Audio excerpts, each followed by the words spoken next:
창조적인 세상을 만드는 미래 강연 상상하라 이매진. 안녕하세요, 반갑습니다. 이매진 진행자 김민웅입니다. 네, 안녕하세요. 상상 안내자 이종범입니다. 네, 반갑습니다. 안녕하세요. 네. 오늘 아침에 네. 이동 중에 스마트폰으로 대본을 막 봤는데 네네. 너무나 감동적인 거예요. 오늘 강연 주제가 감동적인 내용인가요? 물론 강의는 항상 감동적입니다만 그 내용이 네. 아니고 예전에는 이런 얘기하면 여기 있는 학생들과는 세대 차이가 날지도 모르겠지만 예전에는 제가 대본을 읽을 때 한 10년 전만 해도 네네. 팩스로 받거나 아, 진짜요? 너무 옛날이다. 또는 직접 가가지고 이거를 공수해 오거나 아. 이래가지고 대본을 봤어요. 근데 지금은 세상이 너무 좋아. 스마트폰으로 바로 받아가지고 스마트폰으로 확대해서 보거나 스마트폰을 프린터에 연결해가지고 뽑아보거나. 이게 신기하다고 하니까 세대 차이 느껴지잖아요? 네. 너무 당연한 거잖아요, 그죠? 그래서 네. 이런 많은 것들을 보면서 정말 이 과학의 발전이 참 놀랍구나 이런 생각이 드는데 많이 변했죠. 만화가 입장에서도 그런 부분이 있지 않을까요? 일단 제가 그리고 있는 웹툰이라는 것도 네. 만화책과 다르게 컴퓨터로 보기 때문에 작업도 컴퓨터로 거의 다 해요. 그렇죠. 그러다 보니까 네. 기술의 발전을 가장 먼저 느낄 수 있는 직업인데 네. 안 좋은 게 있다면 언제 어디서나 작업을 할 수 있게 돼서요. 언제 어디서나 일을 해야 돼요. 그래도 편리하지 않습니까? 걸어가면서도 일하고 그냥 본인이 쉬는 시간에 일하고 해가지고 마감을 마칠 수가 있어요. 옛날에는 그거 하기 위해서는 집에 갔어야 됐어요. 무조건. 그렇죠. 예, 술 먹다가 마감 시간 이러고 갔다고. 그것보다 편한 건 뭐냐면 네. 독자들을 만나는 게 훨씬 더 가까워졌어요. 언제든지 연락을 주고받을 수 있는 관계가 된 것 같은 느낌? 예, 그러니까 어쨌거나 이 과학의 발전을 통해서 정말 많은 것들이 신기하게 우리에게 가까이 다가온다. 더불어서 어떻게 보면 좀 감성적인 건 떨어질 수 있지만 신속성이라든지 또 그들과의 소통 부분에서는 대단한 게 아닌가. 그렇죠. 이런 생각이 듭니다. 오늘은 일상에 속해 있는 과학 이야기를 여러분과 해보도록 하겠습니다. 자, 어떤 분들이 나오실까요? 오늘의 강연자 두 분을 박수로 환영해 주십시오. 어서 오십시오. 네.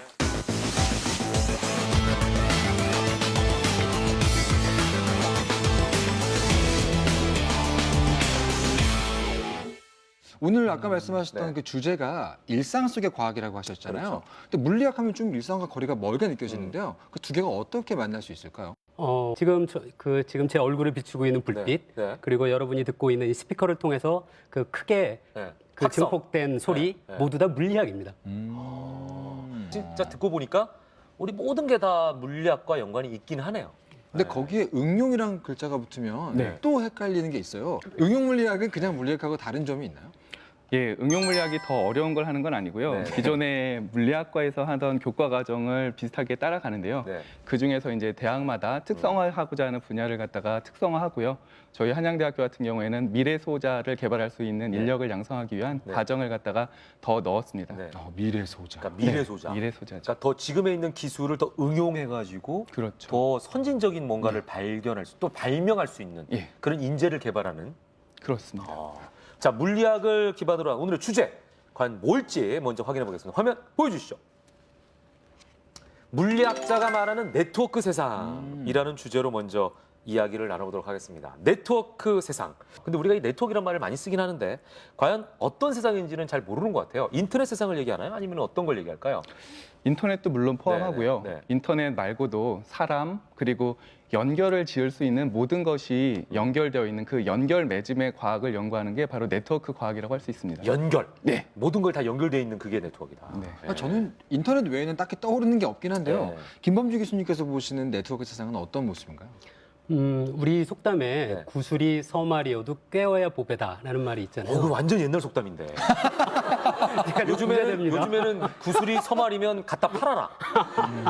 근데 그 속담을 그 저와 같이 네트워크를 연구하는 사람 입장에서 보면 참 재밌는 속담이 돼요. 왜냐하면 그 작은 구슬들 하나하나가 있는 그 집합하고 네네. 그것들이 연결돼서 새로운 구조를 갖게 되면 네. 그 전과 후는 완전히 다른 세상이 된다는 거죠.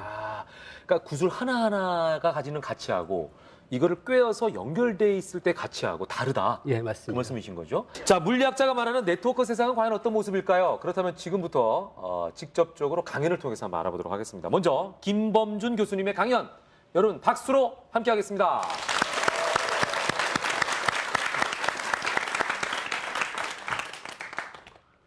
예, 반갑습니다. 방금 소개받은 성균관대 물리학과 김범준입니다. 제가 오늘 말씀드릴 내용은 그 여러분도 다 알고 오셨듯이 네트워크라는 것인데요. 네트워크는 사실 어려운 게 아니고요.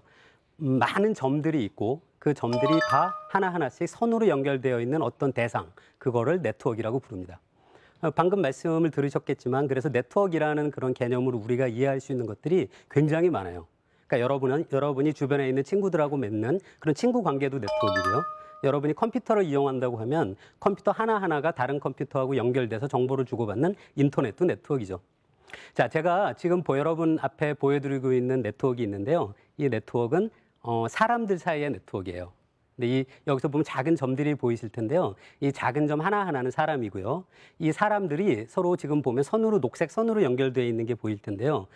제가 여러분한테 지금 그 질문을 드리고 같이 생각해 보고 싶은 것은 지금 여러분이 보고 있는 이 네트워크가 사람들의 어떤 관계에 기반해서 이 네트워크를 만들었을까라는 걸 각자 생각해 봤으면 좋겠어요. 제가 힌트를 몇 개 드릴 텐데요. 이 네트워크를 가만히 보시면은, 왼쪽 윗부분에 사각형이 보이시죠? 예, 사각형은 있어요. 그리고 또 보면, 그 사각형 방금 보신 거에 조금 밑으로 가면 육각형도 보여요. 보이죠? 예, 그리고 그 밑에를 보면 약간 꾸불꾸불한 모양이긴 한데 잘 세보면 팔각형도 있어요. 그런데 이 네트워크에 삼각형이 있나요? 이 네트워크는 삼각형이 없어요. 그러니까 이 네트워크는 짝수각형만 갖고 있는 네트워크예요. 근데 만약에 이 네트워크에 삼각형이 있다면 어떤 일이 생기는지 한번 설명해 볼게요. 네트워크의 색깔을 칠하고 싶은데 어떤 거냐면 먼저 이 하얀색 점 하나를 택하고요. 그 점에 빨간색을 칠해요. 그리고 빨간색 옆에는 파란색을 칠해보는 거예요. 그래서 빨간색, 파란색을 서로 다른 색깔이 인접하게 그림을 만약에 그리고 싶다면 이 네트워크에서는 만약에 삼각형이 있다면 그럴 수가 없게 되는 거죠. 근데 이 네트워크는 여러분이 보셨듯이 다 짝수각형밖에 없고요. 그래서 이 짝수각형밖에 없으니까 빨간색, 파란색들로 이 네트워크에 모두 다 그 점들마다 색깔을 입힐 수가 있게 돼요. 그렇게 입히고 나면 빨간색 옆에는 파란색, 파란색 옆에는 빨간색이 있는 거죠. 그럼 이게 어떤 네트워크일까요? 이게 사람들을 빨간색과 파란색 두 그룹으로 나누고 빨간색은 파란색하고만 친구고 파란색은 빨간색하고만 친구인 그런 네트워크가 되는 거죠. 그럼 어떤 걸까요, 이게? 이 네트워크는 바로 남녀 관계의 네트워크예요. 예. 그리고 지금 사실 방금 보여드린 이 네트워크는 헐리우드에 있는 스타들 있잖아요. 유명한 사람들. 그 사람들이 과거에 누구랑 데이트를 했는지, 또 누구와 결혼을 했는지, 그런 거를 갖고 그린 네트워크예요. 근데 여기서 보시면은 삼각형은 없어요. 삼각형이 있을 수도 있을 텐데요. 제가 갖고 있는 데이터에는 없었고요. 삼각형이 어떤 뜻인가는 한번 각자 생각해들 보세요. 예. 근데 사각형은 있다는 거예요. 예, 그리고 그 다음에 나오는 이 보여드리는 네트워크도 이것도 남녀 관계의 네트워크인데 이 네트워크는 고등학생들의 네트워크예요. 우리나라는 아니고요. 미국에서 조사한 자료인데요. 고등학생들의 남녀 관계의 네트워크를 이렇게 또 표현한 거예요. 근데 여기서 잘 보시면 여기는 많지는 않지만 삼각형이 보이세요. 그죠? 그런데 가만히 보면 사각형은 없어요. 즉 무슨 얘기냐면 똑같이 남녀 관계의 네트워크라고 하더라도 헐리우드 스타들이 맺는 그런 남녀 관계의 네트워크와 고등학생들이 맺는 남녀 관계의 네트워크가 다르다는 거죠. 이런 것 때문에 저와 같은 물리학자들이 굉장히 큰 네트워크에 대한 관심을 갖게 됐어요. 왜냐하면 저하고 여러분하고 같이 지금까지 이야기한 것을 돌이켜 보시면 우리가 같이 한 것이라고는 점하고 선들만 보고 점들이 다른 점들과 어떤 관계를 맺고 있는지 구조만을 본 거예요. 근데 그 구조만 갖고도 굉장히 많은 얘기를 할 수 있다는 것을 우리가 알 수 있어요. 이게 남녀 관계의 네트워크라는 것도 알 수 있고요. 그리고 이 네트워크가 헐리우드 무비 스타들이 만드는 네트워크 남녀 관계랑 고등학생들의 남녀 관계가 다르다는 거죠. 사실 여러분 생각해 보시면 이 사각형이라는 게 굉장히 좀 보통 이렇게 상상하기가 쉽지 않은 관계예요. 어떻게 되는 거죠? 제 옛날 여자친구의 현재 남자친구의 옛날 여자친구가 제 현재 여자친구예요. 이게 복잡한데요. 사실 이렇게 두 페어가 있는데 이렇게 된 거예요. 그죠? 예. 그래서 굉장히 재밌는 그런 것을 생각할 수도 있고요. 제가 또 관심 있게 보여드리고 싶은 이 네트워크는 이거는 사실 재밌는데요. 네트워크를 연구하는 저같이 네트워크를 연구하는 사람들의 네트워크예요. 이 네트워크에선 사람들이 다른 사람들과 어떻게 공동 연구를 하는지를 누가 이런 재미있는 네트워크를 만들었는데요. 이 네트워크에 보면 색깔이 입혀 있는 게 보이잖아요. 이 연구를 발표한 사람이 한 일은 사람들이 어떻게 공동 연구를 했는지 논문들을 쭉 추적해서 연구 그룹들을 찾을 수 있다는 거예요. 한 사람 한 사람한테 물어보는 게 아니에요. 당신은 누구하고 공동 연구하세요? 당신은 누구하고 하세요? 물어보는 게 아니라 사람들이 맺고 있는 연구의 네트워크만을 갖고 잘 분석을 하면 이와 같이 흥미있는 이런 그룹을 오히려 찾을 수 있다는 거예요. 사람들의 연결 구조만 갖고. 그러니까 이런 것 때문에 물리학뿐 아니라 사회학이나 정치학이나 경제학이나 굉장히 다양한 학문 분야의 연구자들이 현재 네트워크에 대해서 굉장히 활발한 연구를 하고 있습니다. 예, 제 지금 강연은 여기서 마치겠습니다. 감사합니다.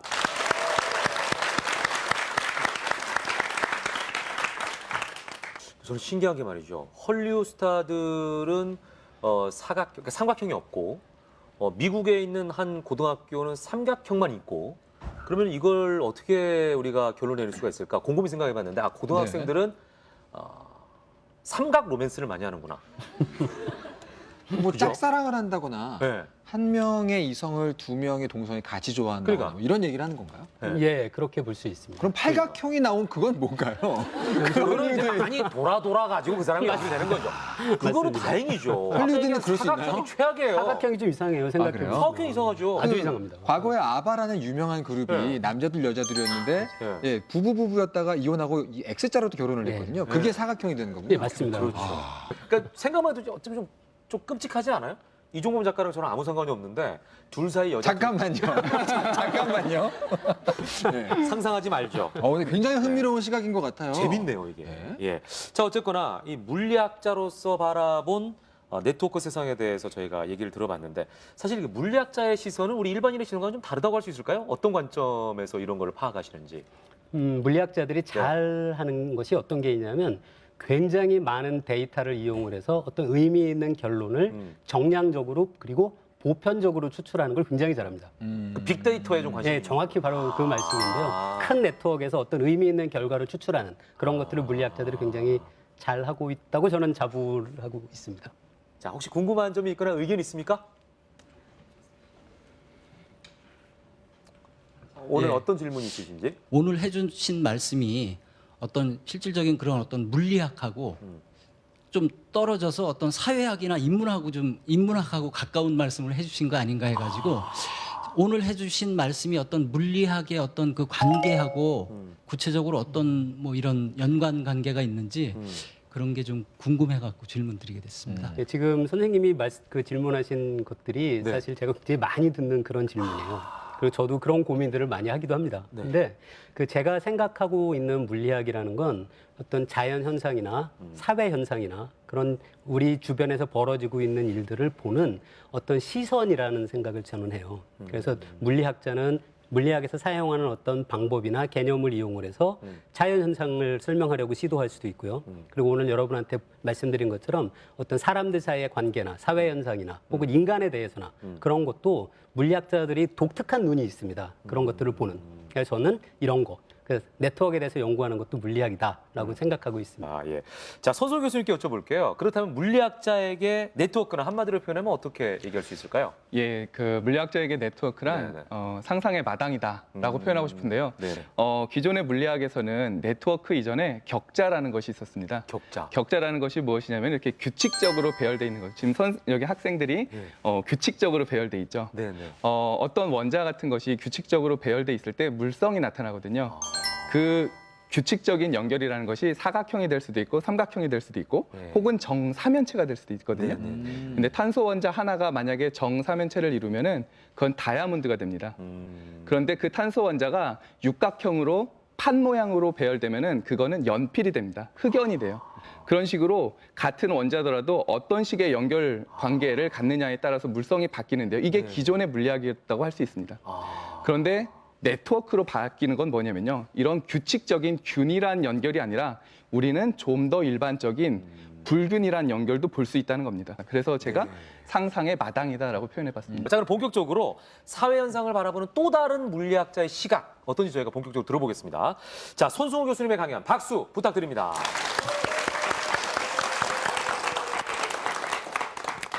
안녕하세요. 저는 한양대학교 응용물리학과의 손승우입니다. 오늘 여기서 정말 많은 학생들 만나게 돼서 너무 반갑고요. 제가 오늘 말씀드릴 것은 네트워크 검색 순위의 비밀에 대해서 잠깐 말씀을 드리려고 하는데요. 김범준 교수님께서 앞서서 네트워크에 대해서 강의를 해주셨습니다. 세상의 모든 것이 네트워크로 표현될 수 있다라고 말씀하셨는데요. 그 중에서 가장 우리가 쉽게 접할 수 있는 것이 무엇이 있을까 생각해 보면은 이종범 선생님께서 말씀하셨듯이 인터넷이 가장 먼저 떠오릅니다. 우리가 매일 사용하는 인터넷 어떻게 돼 있나요? 예쁜 화면에 뭔가를 갖다 클릭하면 다른 곳으로 넘어가죠. 사실은 그 안을 갖다가 구조를 갖다가 살펴보면은 인터넷이라고 하는 것은 마치 우리가 작성해 놓은 워드 프로세서로 작성해 놓은 것 같은 텍스트 문서가 사실 안에 있습니다. 그걸 갖다가 하이퍼 텍스트 마크업 언어라고 하는 걸로 이렇게 체계화해서 우리가 써놓으면은 브라우저는 그걸 읽어서 예쁘게 보여주는 거예요. 그래서 브라우저의 역할과 하이퍼 텍스트 마크업 언어로 쓰여진 HTML 문서라고 하는 것은 예쁘게 구조화된 문서를 보여주면서도 어떤 연관어에 내가 하이퍼링크라는 걸 달아서 다른 HTML 문서로의 점프를 갖다 시켜주죠. 그래서 그 하이퍼텍스트 마크업 랭귀지를 이용한 HTML 문서가 우리가 어떤 관심 있는 것을 갖다 찾아볼 때 굉장히 유용합니다. 이것은 제가 우리 YTN에서 그 HTML 문서가 어떻게 되어 있는지 구조를 보여주는 건데요. 이런 식으로 HTML 문서는 그 안에 하이퍼링크가 있다고 했죠. 그래서 하나의 HTML 문서를 갖다가 사람, 하나의 연결점, 노드라고 부르는데 연결점으로 생각하고 다른 HTML 문서와 하이퍼링크로 연결이 돼 있으면 그것을 갖다가 내가 연결선으로 연결하는 네트워크를 갖다 상상할 수가 있습니다. 이것이 우리가 알고 있는 월드 와이드 웹이라고 부르는 웹페이지의 연결 네트워크가 되는 것입니다. 이러한 월드와이드 웹에서 여러분들이 항상 하는 것이 내가 궁금한 것을 갖다 찾아보고 싶죠. 그럴 때 어떻게 합니까? 포탈에 가서 검색어를 넣어봅니다. 검색어를 갖다가 넣어보면은 내가 중요하게 생각할 것 같은 것을 순위별로 싹 보여주잖아요. 어떻게 이렇게 잘 작동할까요? 어떻게 하면은 정말 내가 찾고자 하는 의미 있는 문서, 중요하다고 생각하는 문서를 딱 보여줄 수 있을까요? 첫 번째 떠오르는 아이디어는 HTML 문서 안에 내가 넣었던 검색어가 많이 나오는 애는 아마 내가 원하는 걸 거다라고 상상을 할 수 있습니다. 예, 맞습니다. 그래서 예전에는 그런 식으로 웹페이지를 갖다 추천해서 보여줬었는데요. 근데 인터넷의 구조가 점점 복잡해지고 그리고 이러한 검색 방법을 갖다가 악용하는 스팸 사이트의 사례가 점점 많아지면서 이러한 방법은 더 이상 통하지 않게 되었습니다. 그런데 이걸 갖다가 해결하는 방법을 갖다가 생각해낸 사람이 있어요. 구글의 공동 창업자인 레리 페이지하고 그 세르게이 브린이라고 하는 과학자가 1998년에 사람들이 인터넷에서 검색을 해나가는 과정을 갖다가 잘 이해한 다음에 그 알고리즘을 갖다 생각해냈습니다. 어떻게 했냐면요. 우리가 검색을 하는 과정을 생각해 보면은 어떤 한 웹페이지에 갑니다. 거기에서 내용을 쭉 읽다가 내가 관심 있는 단어가 나오면은 클릭해서 다른 페이지로 넘어가 보죠. 또 관심 있는 단어가 있으면 클릭해서 다른 페이지로 넘어가 보죠. 그렇게 여러 번 다른 연결된 페이지를 구경하다가 어느 순간에는 내가 전혀 다른 주소 사이트로 가고 싶어요. 그럼 내가 주소를 입력한 다음에 딴 곳으로 이동을 하죠. 이 과정을 갖다가 단순하게 생각해 보면은 마치 HTML 문서들이 연결돼 있는 월드 와이드 웹이라고 하는 네트워크 상에서 내가 마구잡이로 연결돼 있는 링크들을 돌아다니다가 어느 순간에는 다른 곳으로 점프하고 돌아다니다가 점프하고 돌아다니다가 점프하고 우리가 술에 취하셔 본 적은 없겠죠?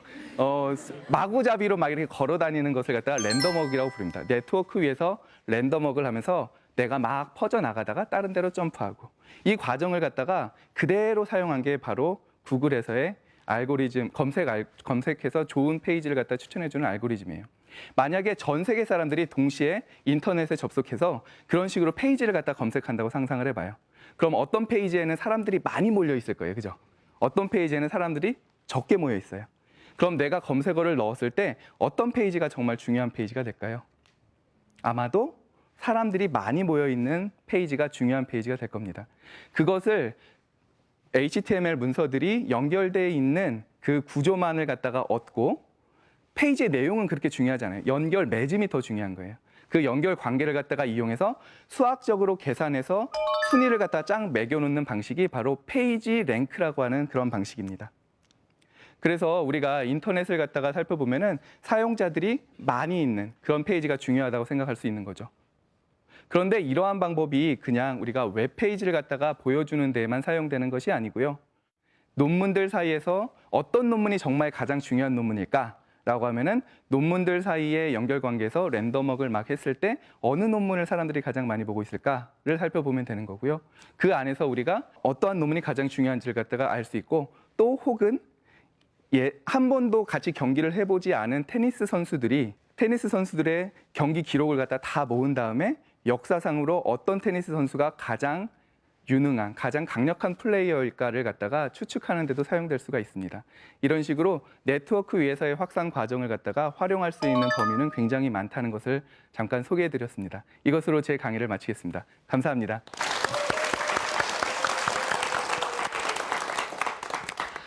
자, 우리 손 교수님의 강연을 듣고 의견이 있거나 또는 질문이 있는 분들은 손을 들어주시기 바랍니다. 네, 자, 앞에 있는 학생, 네, 여기로 나와주세요. 제가 아까 그 다 클릭하면 링크가 다 뜬다고 해서 다 페이지 나온다 하셨는데 네. 그러면 그 11번가라든가 옥션 같은 데 들어가면 누르지 않아서 막 광고 페이지가 뜨는 경우인데 그건 어떻게 되는 건지. 진짜로 그러네. 우리가 원하는 것만 찾아가야 되는데 원하지 않는데 왜 자꾸 뜨는 거예요? 제가 뭐 컴퓨터 사이언스의 전공은 아니지만 네. 그 하이퍼텍스트 마크업 랭귀지로 직접 뭐 이렇게 홈페이지를 만들어 본 경험에 의하면 네. 한 HTML 문서랑 전혀 다르지 않습니다. 그 안에 이 페이지를 갖다 띄워라라고 하는 그냥 코드를 한 줄 넣으면 되는 거고요. 예, 사람들이 그냥 지나치기 쉬운 것을 갖다가 네. 일부러 더 이렇게 노출되게끔 하는 그런 효과는 있죠. 요즘에는 예의상 이제 그런 걸 넣지 않는 추세로 가기도 하고요. 그러니까 그 페이지로 내가 옮겨가면 네. 거기에 또 연결이 그냥 자동적으로 그렇습니다. 연결이 돼 있어서 예. 원하지 않지만 그게 뜨는 형식으로 돼 있군요. 예, 맞습니다. 방금 해주신 강연에 보면 검색을 하는 방식을 두 가지를 설명하셨잖아요. 네. 근데 두 번째가 이제 요즘에 새로 나온 페이지 랭크 방식이라고 하셨는데 네. 그럼 검색 방식이 그 두 개밖에 없나요? 아닙니다. 사실은 그런 어떤 추천을 해주는 알고리즘은요 다양하게 있었고 사실은 페이지 랭크 알고리즘이라는 게 나오기 전에도 그거와 유사한 알고리즘이 존재했었습니다. 다양한 추천 알고리즘은 항상 그 사람들이 목말라하는 거고요. 네. 그 추천이라는 게 홈페이지를 갖다 추천해 주었을 뿐이지 사실은 어떤 상품을 추천해 주는 알고리즘도 결국에는 비슷한 맥락입니다. 알겠습니다. 자, 네트워크 세상을 바라보는 두 물리학자의 시각 제가 엿볼 수 있는 그런 강연이었습니다. 잠시 후에 또 다른 주제로 상상 강연 이어가겠습니다. 잠시 기다려 주십시오. 이매진.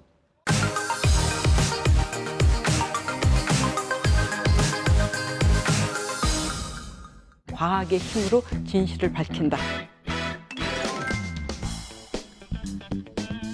범죄자의 행동에 숨겨져 있는 심리가 있겠죠. 굉장히 자기 아픈 구석이 있을 거 아닙니까? 창조적인 세상을 만들어가는 미래 강연 이매진. 이제 두 번째 주제를 살펴보겠습니다. 보여주시죠. 물리학이 만드는 네트워크의 미래.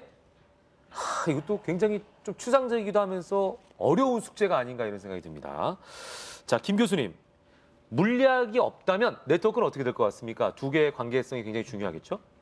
일단 물리학이 없었다면 네. 네트워크는 만들어지지 않았을 거고요. 아, 그 월드 와이드 웹을 만든 것도 사실 그 CERN이라는 입자 가속기를 연구하는 그룹에서 거기서 필요에 의해서 만든 게 월드 와이드 웹입니다. 그래서 저는 질문을 바꿔보고 싶어요. 네. 그러니까 만약에 네트워크가 지금 없어진다면 물리학이 어떻게 될까? 물리학자들도 네트워크가 없으면 연구를 못 해요. 논문을 찾을 수도 없고 아, 그러네요. 다른 사람들이랑 같이 뭐 의견을 나누기도 곤란하고요. 그러니까 지금은 사실 저뿐 아니라 모든 분들이 마찬가지로 느낄 텐데요. 이제 네트워크가 없는 세상이라는 건 이제 아무도 상상할 수 없는 이미 그런 시대가 온 것 같다고 그렇게 생각합니다. 예, 아날로그적으로 생각해도 예전에는 내가 막 정보들을 막 모아가지고 한 수년간 쌓아놨는데 지금은 그 정보가 없으면 더 이상 발전이 없는 거랑 똑같네요. 예. 예, 그 정보를 통해 또한 정보를 발전할 수 시킬 수 있으니까. 실제로 인터넷을 제가 어렸을 때 안 썼었거든요. 네. 근데 지금 벌써 인터넷이 없는 상상을 가끔 해보면 잘 상상이 안 돼요. 굉장히 심심할 것 같고 그렇죠. 아주 외로울 것 같고 그리고 그래요. 당신은 돈벌이 자체가 없어지잖아요. 그렇죠. 저는 굶게 돼요. 저희들은 연구할 게 없어집니다. 심각하네 이게. 인터넷이 없으면 어떻게 보면 요즘에는 찾아가서 만나야 되고 이런 네. 어떤 낭만적인 부분은 좀 없어서 차라리 나는 없다면은 친분이 좀 두터워지지 않을까 이런 생각이 들긴 해요. 직접 만날 수 있으니까요. 네. 반대로 말하면 인터넷 덕분에 새롭게 실제로 만나게 되는 관계도 늘어나기 때문에 네네. 또 인터넷 덕을 더 많이 보는 것 같기도 해요. 예. 네, 알겠습니다. 자, 그렇다면은 송 교수님께 여쭤보겠습니다. 네트워크가 인간관계를 좀 풍요롭게 만들 수 있을까요? 아니면은 반대로 제가 말씀드린 것처럼 감성적인 부분에는 이런 좀 떨어지게 할 수 있을까요? 그 굉장히 물리학자에게는 어려운 질문이라고 할 수 있는데요. 새로운 응용 물리학자에게 질문 드리겠습니다. 감사합니다. 예, 새로운 미디어가 나온다고 할 때마다 우리는 기존의 미디어가 도태되거나 혹은 새롭게 정의가 됩니다.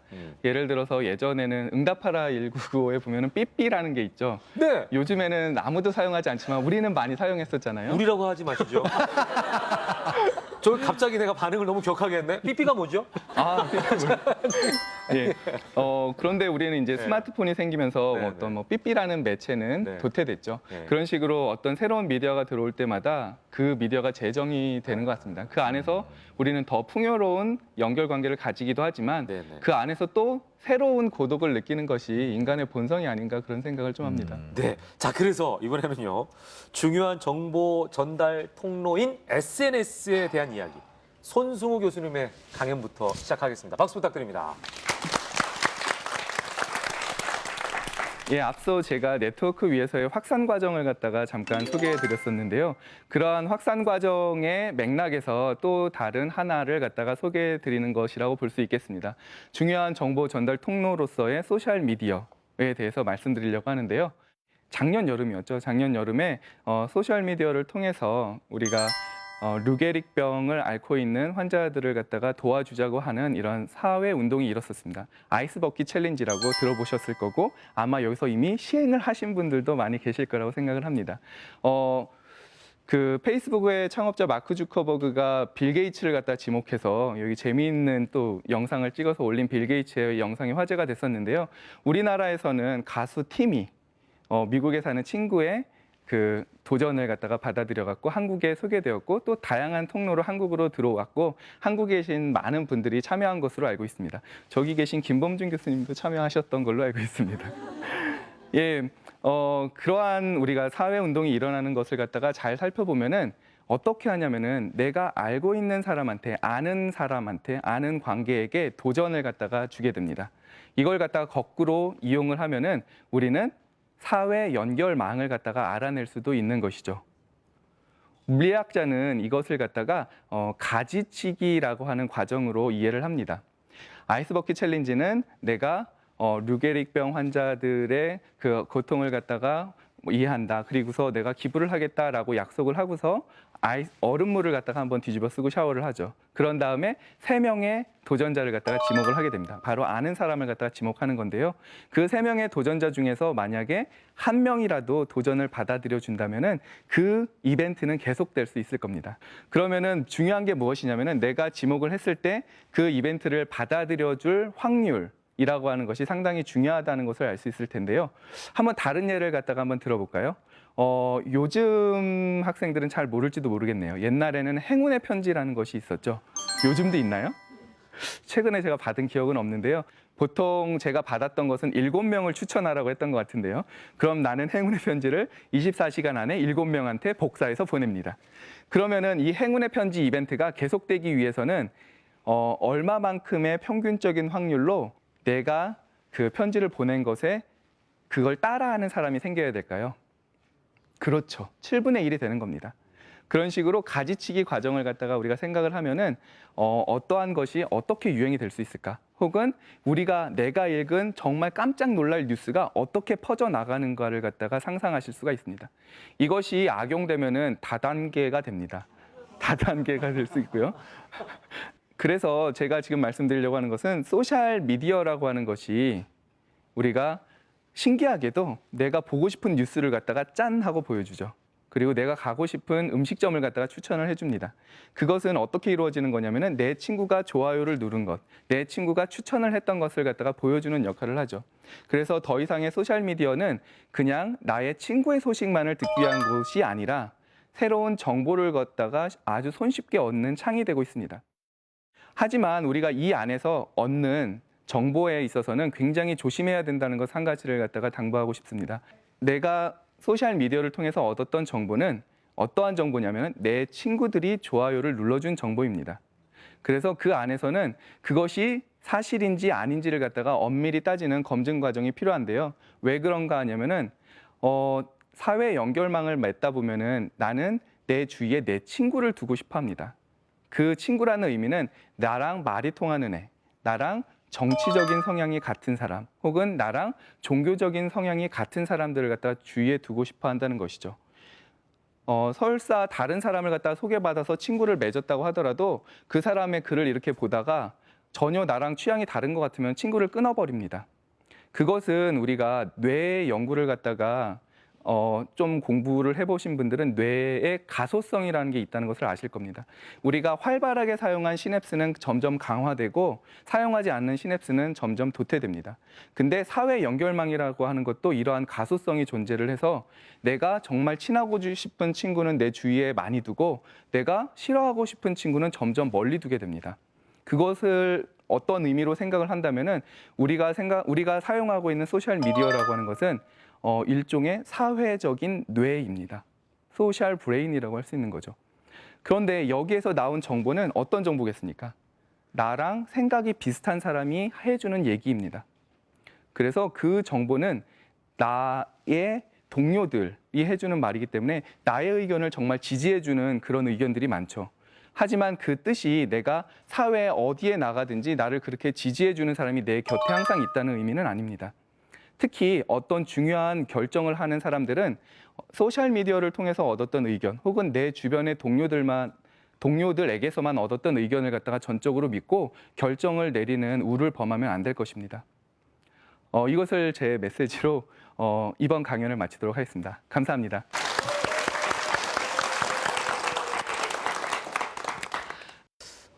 사실 아까 여기 있는 학생들 다 웃었는데 우리가 가지치기라든지 또는 이렇게 네트워크를 펼쳐나가는 과정을 우리말로 바꾸면 다단계거든요. 근데 그 말 자체가 굉장히 부정적으로 지금 학생들이 인식하고 있고 사람들이 알고 있다는 것 자체가 저는 가슴이 아파요. 네, 이걸 어떻게 운용하느냐에 따라서 좋아질 수도 있고 네. 참 나빠질 수도 있구나라는 걸 다시 한번 깨닫게 되는 순간입니다. 네.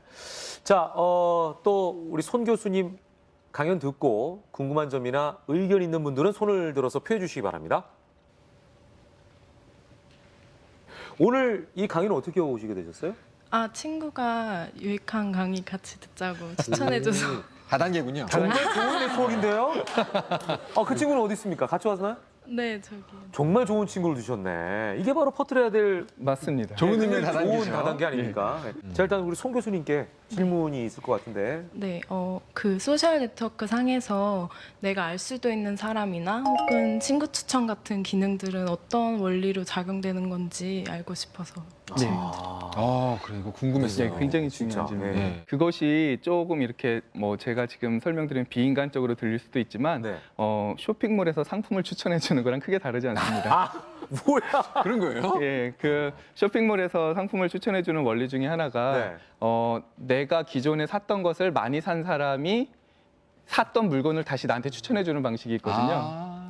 그런데 여기에서 친구를 추천해 주는 것은 나랑 같이 공동인 친구가 많은 사람 중에서 네. 이 친구도 알고 있는데 혹시 네 친구 아니냐라고 이렇게 알려주는 방법이 있습니다. 통계학이라는 것 자체가 네. 어떤 방향으로 사용하느냐에 따라서 정말 무궁무진한 가능성이 있잖아요. 네. 그런 면에서 굉장히 과학적인 것 같기도 해요. 자, 그렇다면 궁금한 게 SNS가 시간이 갈수록 빨라지고 있다는 걸 우리가 느끼는데 그게 체감 온도 상으로 빨라지는 건지 실제로 빨라지는 건지가 궁금해요, 김 교수님. 실제로 빨라집니다. 아, 그래요? 그 이유가 요새 현대를 우리가 살아갈 때 여러분이 개인 하나하나가 맺고 있는 어떤 그 SNS 활동을 보시면 여러분이 인터넷도 하고요. 페이스북도 하고 뭐 트위터도 하고 그 모든 사람들이 예전하고 다르게 이렇게 다층적인 여러 층의 그 관계를 맺고 있습니다. 그렇게 되면 뭐 친구랑 연락하려면 친구 집에 가서 놀자 하고 초인종 누르는 그때 맺었던 사회 관계에 비하면 지금은 굉장히 다양한 층 위에서 굉장히 활발하게 모든 정보가 전달될 수 있기 때문에 여러분이 피부로 느끼시는 게 맞고요. 정말로 엄청나게 빠른 속도로 확산이 일어나고 있습니다. 네. 자, 그렇다면 이번에는 정보 확산과 물리학에 관한 이야기를 들어보겠습니다. 김범주 교수님의 강연 박수로 다시 한번 청해 보겠습니다.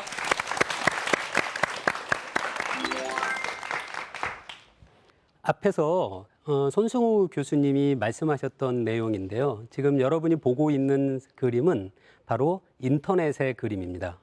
여기서 보시면 하얀색 점들이 몇 개의 적은 숫자가 보이잖아요. 이 하얀색으로 밝게 표시되어 있는 컴퓨터 서버들은 자기 주변에 굉장히 많은 수의 연결선들을 갖고 있는 그런 서버들이에요. 그런데 이 굉장히 많은 수의 서버가 있는 이 그림에서 하얀색으로 밝게 보이는 서버는 몇 개 없고요. 대부분은 주변부에 어둡게 보이는 컴퓨터 서버들이 거의 대부분입니다. 이런 식으로 되어 있는 것이 사실 꼭 인터넷뿐만은 아니고요. 월드와이드웹, 오늘 아까 손승우 교수님이 말씀하셨던 월드와이드웹도 마찬가지고요. 또 여러분들이 맺고 있는 사회관계도 마찬가지예요. 제가 지금 소개해드리고 있는 이 논문은 네이처라는 저널에 소개된 논문이었는데요. 어떤 거냐면 스웨덴에서 사람들을 대상으로 설문조사를 한 거예요. 그 남녀 관계에 대해서 당신이 살면서 지금까지 잠자리를 같이 한 상대방이 몇 명인지를 물어본 거예요.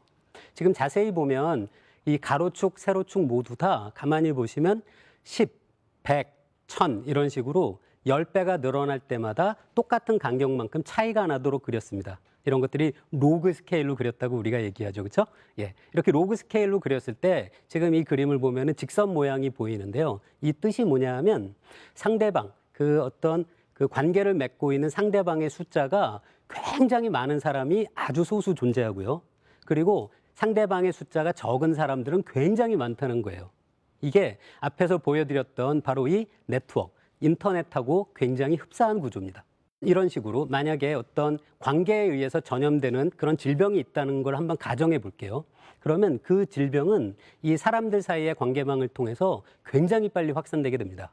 왜냐하면 여기서 이 그래프에서 가장 오른쪽에 있는 일종의 뭐라고 할까요? 카사노바 같은 그런 사람이죠.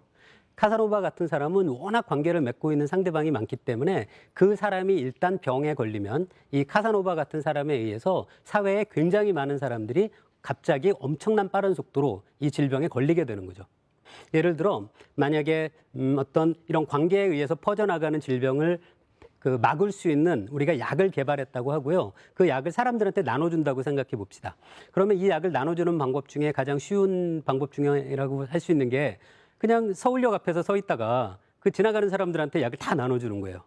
근데 그렇게 해갖고는 절대로 이 질병이 퍼지는 걸 막을 수가 없습니다. 왜냐하면 서울역 앞에 우연히 오는 대부분의 사람들은 어차피 연결선 숫자가 하나 혹은 둘밖에 안 되는 소수의 연결만 갖고 있는 사람들이 우리 사회의 거의 대부분이니까요. 99.9999%라서 대부분은 그런 사람들만 약을 받아가는 거예요. 그런데 사실 약을 전달해주고 싶은 사람은 이 그래프의 오른쪽 끝에 있는 카사노바죠. 그럼 이제 어떻게 하면 카사노바한테 약을 전달할까? 어떤 연구자가 밝힌 아주 흥미로운 그 약을 전달하는 방법이 뭐가 있냐면 약을 주면서 이야기를 하는 거예요. 죄송하지만 본인이 쓰지 마시고 그 본인하고 관계를 하고 있는 상대방한테 전해주세요라고 얘기만 하는 거예요. 그러면 이 카사노바는 워낙 관계를 맺고 있는 사람이 많으니까 아주 짧은 순간 안에 아주 뭐 한 단계나 두 단계 정도만 거치면은 그 카사노바한테 약이 전달될 수 있는 거죠. 이런 식으로 우리 사회에서 질병이 퍼져나가는 것이 굉장히 빠르다라는 것도 사람들이 사회관계를 맺고 있는 연결망, 네트워크의 구조에 의해서 결정되는 거고요. 그런 굉장히 복잡한 사회 연결망에서 퍼지는 질병을 어떻게 효율적으로 막을 수 있을까라는 것도 우리가 네트워크에 대해서 정확히 알고 있지 않으면 그 질병에 퍼지는 걸 막는 것이 굉장히 어려울 수 있는 거죠. 여러분 아마 작은 세상이라는 이야기 좀 들어보셨을 거예요. 이건 뭐냐면 우리 사회에 있는 사람을 임의로 두 사람을 딱 택해요. 그러면 그 두 사람 사이를 연결하는 관계가 몇 단계를 거쳐야 두 사람이 연결이 될까라는 그런 질문이에요. 그 물리학자들이 어떤 네트워크가 작다라고 이야기하는 건 어떤 의미냐면 네트워크를 구성하고 있는 사람의 숫자가 늘어날 때 그 네트워크를 이루는 두 사람의 연결하는 단계의 숫자가 아주 천천히 늘어나는 네트워크. 그걸 작은 세상 네트워크라고 불러요. 제가 이 그림에서 보여드리고 싶어 하는 건 어떤 연구를 한 거냐면 네트워크 위에서 양자역학적인 입자가 퍼지는 거예요. 이 그림의 윗부분에 있는 세 개의 곡선은 어떤 거냐면 격자 구조의 네트워크에서 양자역학적인 파동 함수가 퍼지는 그림이에요. 그러면 위에서 아주 그 중간에 모여있던 양자역학 파동 함수가 퍼지는 것이 시간이 지나도 그렇게 빨리 퍼지질 않아요. 그런데 아래에 있는 세 개의 그림은 제가 이 연구를 한 네트워크 구조가 굉장히 복잡한 그런 상황이에요. 마치 인터넷처럼 혹은 사람들 사이의 연결망처럼. 그럴 때는 양자역학적인 파동 함수가 굉장히 빨리 퍼집니다. 그런데 제가 양자역학적인 입자의 파동 함수가 퍼지는 말씀을 드렸지만 사실 굉장히 일반적이에요. 저와 같이 네트워크를 연구하고 있는 사람들이 밝혀낸 것에 의하면 네트워크가 주어져 있고요. 그 네트워크에서 퍼지는 것이 물리학적인 입자일 수도 있고요. 혹은 여러분들이 친구랑 귓속말로 퍼뜨리는 소문일 수도 있고요. 그리고 사람들이 서로 영향을 주고받고 있는 뭐 옷차림에 대한 유행일 수도 있고요. 이런 모든 것들이 네트워크 위에서는 굉장히 빠른 속도로 퍼진다라는 것이 이제 많은 학자들에 의해서 잘 알려져 있습니다. 그래서 그 말씀드리고 싶은 것은 우리가 사는 세상은 굉장히 작은 세상이 돼버렸고요, 이미 네트워크 구조 때문에. 그리고 그 위에서 벌어지는 모든 확산은 다 빠릅니다. 그래서 작은 세상은 곧바로 빠른 세상이다라고 여러분이 기억하실 수 있으면 좋겠고요. 예, 제 강연은 여기서 마치겠습니다.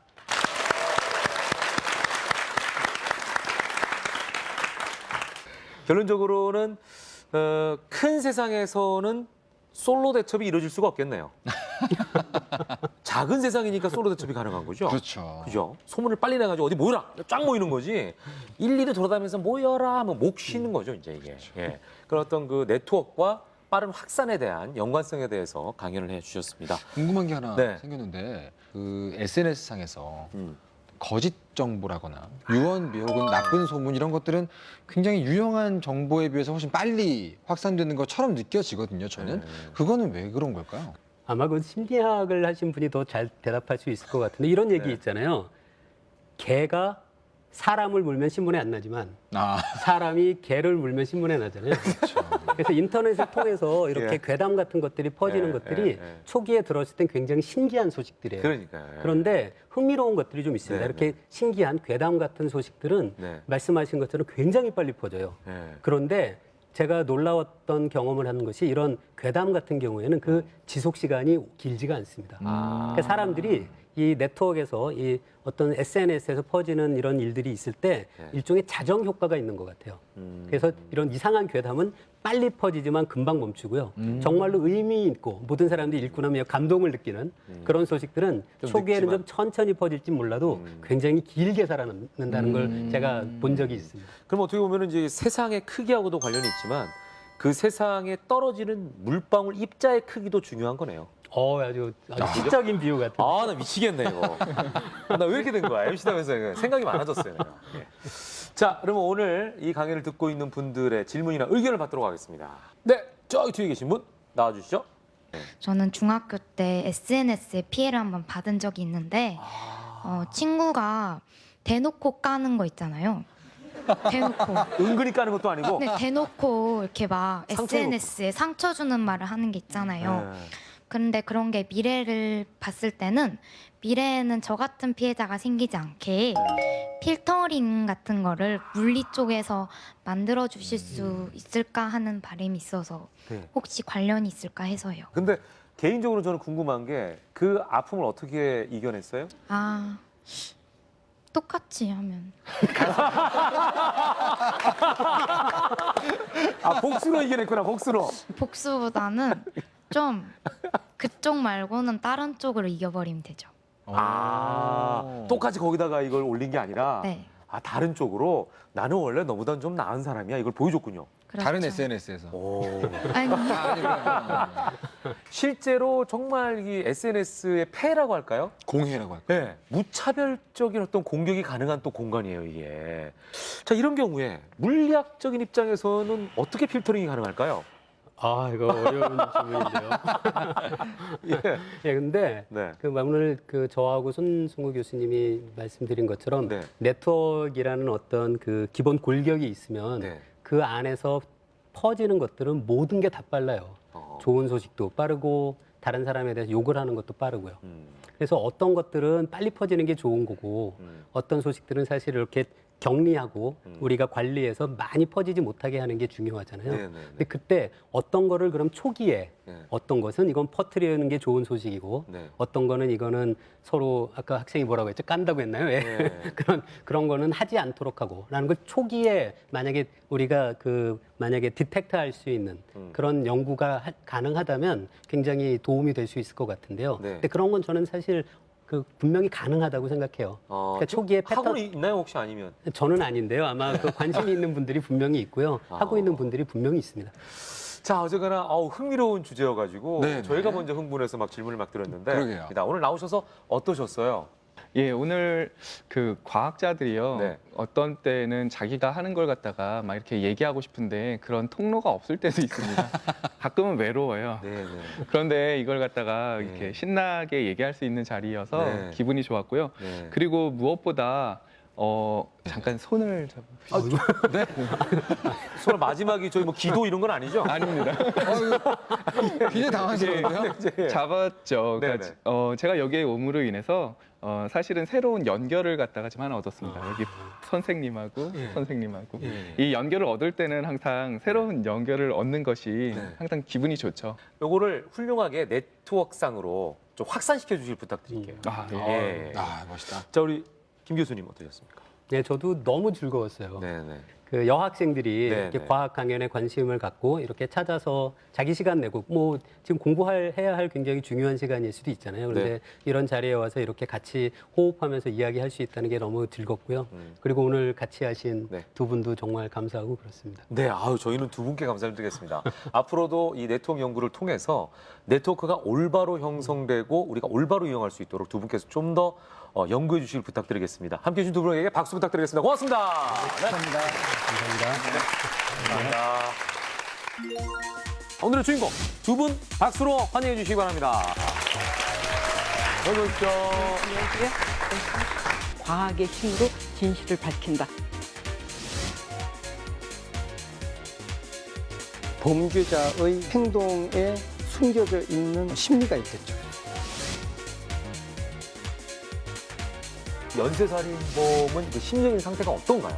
굉장히 자기가 아픈 구석이 있을 거 아닙니까?